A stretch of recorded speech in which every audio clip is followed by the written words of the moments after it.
Municipal అధికారుల నిర్లక్ష్యం వల్ల ఒక నిండు ప్రాణం బలైన సంఘటన మహబూబాబాద్ జిల్లా తొర్రూరు మండలం కంటాయపాలెం గ్రామంలో చోటు చేసుకుంది. మృతుడు ఈరబోయిన రమేష్ అనే వ్యక్తి గత కొన్ని సంవత్సరాల నుండి ఉపాధి హామీ పథకం సంబంధించిన ఫీల్డ్ అసిస్టెంట్గా కంటాయపాలెం గ్రామంలో విధులు నిర్వహిస్తున్నారు. అయితే శుక్రవారం రోజున తొర్రూరు మండలంలోని ఎంపీడీఓ కార్యాలయానికి విధులు నిర్వహించడానికి వచ్చి వెళ్తున్న క్రమంలో మున్సిపాలిటీ అధికారులు చెత్త తరలించే ట్రాక్టర్పై నుండి కింద పడ్డ పరుపు ద్విచక్ర వాహనానికి తట్టుకుని కిందపడడం వలన సాయంత్రం 7:30 ప్రాణాలు కోల్పోయారని కుటుంబ సభ్యులు తెలిపారు. మున్సిపాలిటీ అధికారుల నిర్లక్ష్యం వల్లే నా భర్త ప్రాణాలు కోల్పోయారని బాధితురాలు ఏరబోయిన రచన ఆగ్రహం వ్యక్తం చేస్తూ మీడియా ముందు కన్నీరు మున్నీరయ్యారు. మృతుడి కుటుంబానికి న్యాయం చేయాలంటూ బంధుమిత్రులు తొర్రూరు గాంధీ సెంటర్లో ఖమ్మం వరంగల్ జాతీయ రహదారిపై ధర్నా చేపట్టారు.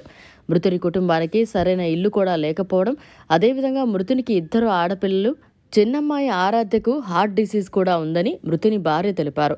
మున్సిపల్ అధికారుల నిర్లక్ష్యం వల్లే నా భర్త చనిపోయారని, నా కుటుంబం పరిస్థితి దీనస్థితిలో ఉంది కాబట్టి నా భర్త చావుకు కారణమైన మున్సిపల్ అధికారులే నన్ను, నా కుటుంబాన్ని ఆదుకోవాలని బాధితురాలు తెలిపారు. ప్రభుత్వం ఈ అంశంపై వెంటనే స్పందించాలని HN9 టీవీ ద్వారా తెలిపారు. తొర్రూరు మున్సిపాలిటీలో డంపింగ్ యార్డ్ లేకపోవడం వల్ల పట్టణ వ్యర్థాలు మొత్తం కూడా పట్టణం చుట్టుపక్కల రోడ్ల వంటి ఇరువైపులా పోస్తూ ఉన్నారు.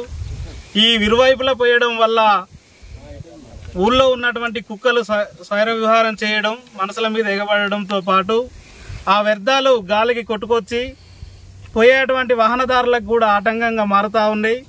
ఇలాంటి అంశాలను ఎన్నోసార్లు మున్సిపాలిటీ అధికారుల దృష్టికి, చైర్మన్ దృష్టికి, అదేవిధంగా ఎమ్మెల్యే గారి దృష్టికి కూడా తీసుకుపోవడం జరిగింది. కానీ ఎలాంటి చర్యలు లేవు, ఎలాంటి ముందస్తు జాగ్రత్తలు లేకుండా మొత్తం ఉత్తగానే గాలికి వదిలేసినటువంటి పరిస్థితి ఉంది.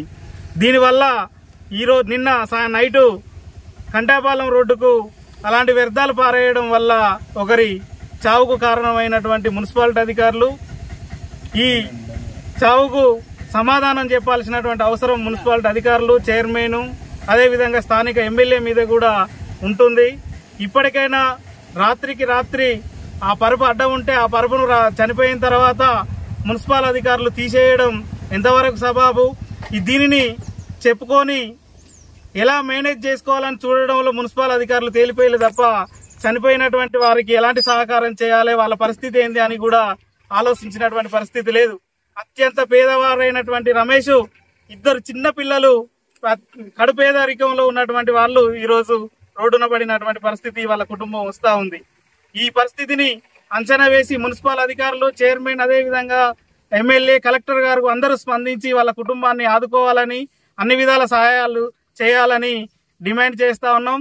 వీళ్ళందరినీ కూడా దీనికి బాధ్యులైనటువంటి మున్సిపల్ అధికారులను సస్పెండ్ చేయాలని కూడా డిమాండ్ చేస్తాను. లేని ఎడల సిపిఎం పార్టీ ఆధ్వర్యంలో ఆ గ్రామ చుట్టుపక్కల ఉన్న పట్టణ ప్రజలను, అదేవిధంగా గ్రామాల ప్రజలను కూడా తీసుకొచ్చి పెద్ద ఎత్తున ఆందోళన పోరాటాలు నిర్వహిస్తామని వారికి హెచ్చరిస్తా ఉన్నాం.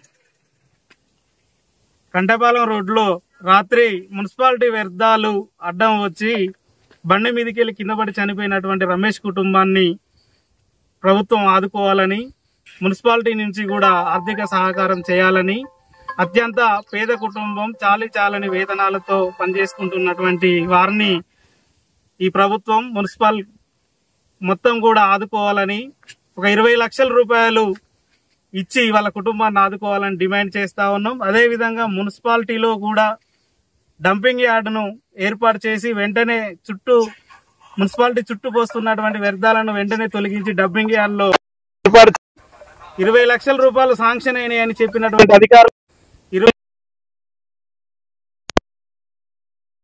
డంపింగ్ యార్డ్ నిర్మాణంలో చూయించడం లేదు, అది చూయించాలని డిమాండ్ చేస్తా ఉన్నాం. మరిన్ని అప్డేట్స్ కోసం మన HN9 టీవీ ఛానల్ ని సబ్స్క్రైబ్ చేసుకోండి.